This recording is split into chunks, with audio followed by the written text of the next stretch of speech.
नमस्कार प्रेक्षकांनो, कमळी मालिकेच्या येणाऱ्या जबरदस्त भागामध्ये आपण काय पाहतोय? कमळी आणि ऋषीच्या नात्याला मात्र आता फायनली सुरुवात झाली आहे. त्यांच्या लव्ह स्टोरीला सुरुवात झाली आहे. परंतु प्रेक्षकांनो, इकडे नयनताराचं वागणं मात्र ऋषीसाठी खूपच घातक आहे. आपण काय पाहतोय? ऋषी आणि कमळीच्या नात्याला एक वेगळीच कलाटणी मिळाली आहे. पावसाच्या या सुंदर वातावरणात दोघांमध्ये नकळत का होईना पण जवळीक वाढलेली असते. पण या सगळ्यात प्रेक्षकांनो, ऋषीच्या मनात नेमकं काय सुरू आहे हा प्रश्न मात्र कमळीला सतावतोय.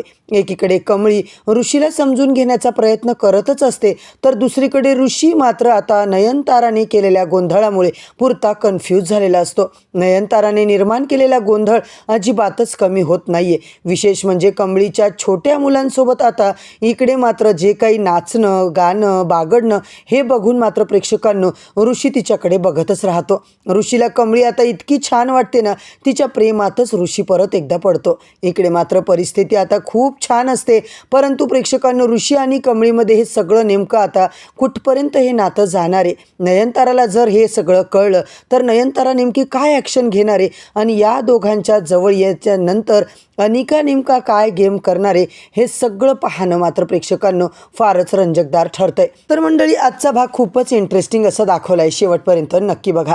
चॅनलवरती नवीन असाल तर चॅनलला सबस्क्राईब करा, व्हिडिओला लाईक करा. इकडे आपण पाहतोय अनिकाचा मात्र आता कमळीवर भयंकर राग असतो. काही झालं तरी तिला आता 70% तिची हजेरी कंप्लीट नाही आहे, तिची प्रेझेंटी नाही आहे. मग तिला आता अजिबातच परीक्षेला बसता येणार नाही. हा रूल आता स्ट्रिक्ट झाला पाहिजे. आणि इकडे नयनताराला सुद्धा अनिका नको नको ते भडकवून देत असते. ती तुमची कमळी आहे ना, ती तुमची सानू होणार आहे, सानू. आता तिला सून हा शब्द सुद्धा बोलता येत नाही प्रेक्षकांनो. आणि खूपच आता त्या अनिकाची मजा मात्र नयनतारा आणि रोहित बघत असतो. दुसरीकडे निंगी मात्र पुरती घाबरलेली असते. निंगी मात्र म्हणते, कमळे अगं ॲडमिशनला आपल्याला उशीर झालाय की काय?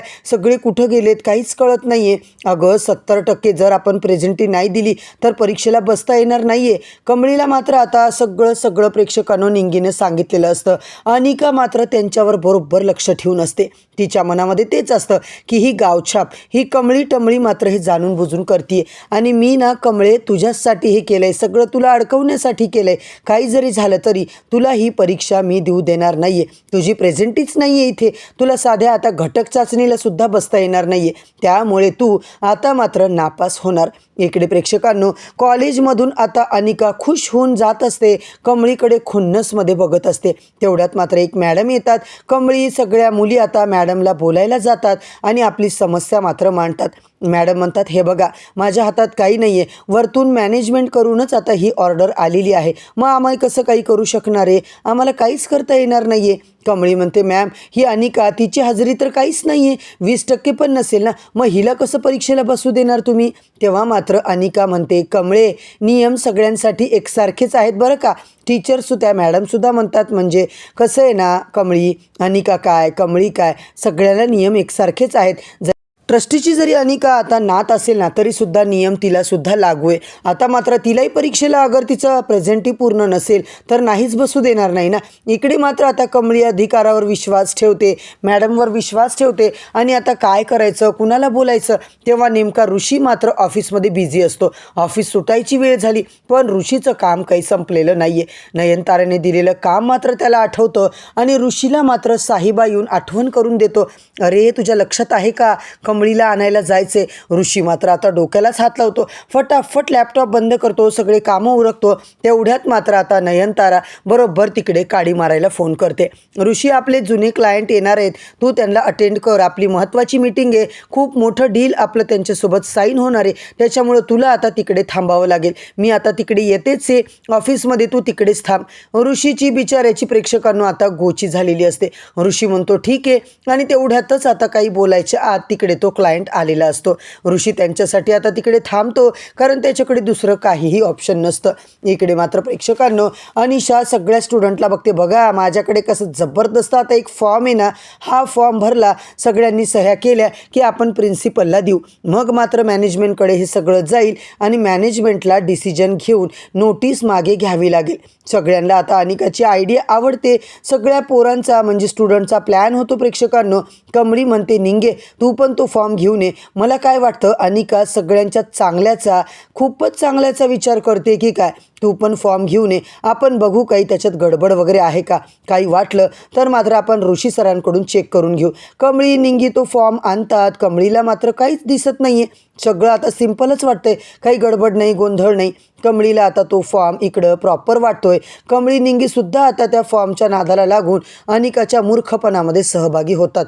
फॉर्म भरतात, अनिकाकडे तो फॉर्म देतात आणि कमळी मात्र आता इकडे अनिका तिला बोलत असते, कमळे हे बघ आता झालंय, हा सगळ्यांनी फॉर्म भरलाय आणि आता फक्त GSची सही हवी आहे बरं का. तू आता याच्यावर सही करून टाक.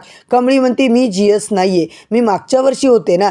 अनिका म्हणते अगं जोपर्यंत दुसरा GS येत नाही ना तोपर्यंत ते काम तुझ्याच अंडर आहे. सगळ्यांना वाटतंय ना कमळी GS आहे म्हणून. आता मात्र कमळे तू जरी GS नसलीस ना तरी याच्यावर सही कर गं बाई. कमळी बिचारी प्रेक्षकांनो त्या फॉर्मवर सही करते आणि पूर्णपणे फसून जाते. अनिकाकडे तिने फॉर्म दिलाय. कमळीला मात्र उशीर होतो, गडबडीत तिला आता जायचं असतं म्हणून ती बिचारी फॉर्म पटापट अनिकाला देते आणि निघून जाते. झालं मित्रांनो, इथेच खूप मोठा गोंधळ आता कमळीने केलाय. अनिकाने मात्र आता खूप मोठा गेम केलाय. कमळे टमळे गावछाप, मला हेच तर हवं होतं ना. आता मात्र अन्नपूर्णाने प्रेक्षकांनो इकडे जे काही डिसिजन आहे, पिढी जात दागिने सगळे पॉलिश करून आणलेले असतात. अन्नपूर्णा, सदानंद, राजन त्यांच्या बेडरूममध्ये असतात. ते सगळे दागिने बेडवरती मांडलेले असतात. सगळ्या जुन्या आठवणीवरती बोलत असतात. अन्नपूर्णा मात्र म्हणते, राजन आठवतंय काही, हे दागिने आपले खानदानी दागिने आहेत, महाजनांच्या 7 पिढ्यांचे दागिने आहेत. आजीने मला दिले होते लग्नामध्ये, मी जेव्हा सून बनून आले ना त्यावेळेला हे दागिने मला गौरीला द्यायचेत रे. पण गौरी आता तिला हे दागिने मला देताच आले नाही. खरं तर मला खूप वाईट वाटलं. इकडे अन्नपूर्णा स्वतःलाच आता दोष देत असते. कुठेतरी आता गौरी येईल अशी आशा होती, पण अजूनपर्यंत गौरीची भेटसुद्धा देवाने घडवू दिली नाही आहे. देवी आई खरंच तू मात्र आमची परीक्षा बघितली ग. अन्नपूर्णा राजन बोलत असतात. रागिनी मात्र आता दारातून सगळं पाहते, चिडचिड करत असते. कारण दागिने माझे आहेत, मी या घरची सून आहे, मग ते दागिने गौरीला का, असा विचार करून रागिनी आता कामिनीजवळ तणतणत असते, चिडचिड करत असते. बघ ना गाई, अगं माझे दागिने आणि हा राजन बँकेत नेतोय, मला न विचारता माझ्या हक्काची दागिने आहेत ना ते. इतकी चिडचिड तिची चालू असते ना. कामिनी म्हणते, अगं रागिनी इथे काय करतेस तू, काय चिडचिड चालली आहे, बघ आतमध्ये काय चालू आहे. आता रागिनी कामिनी आतमध्ये जातात प्रेक्षकांनो आणि तेव्हा सगळं बघतात.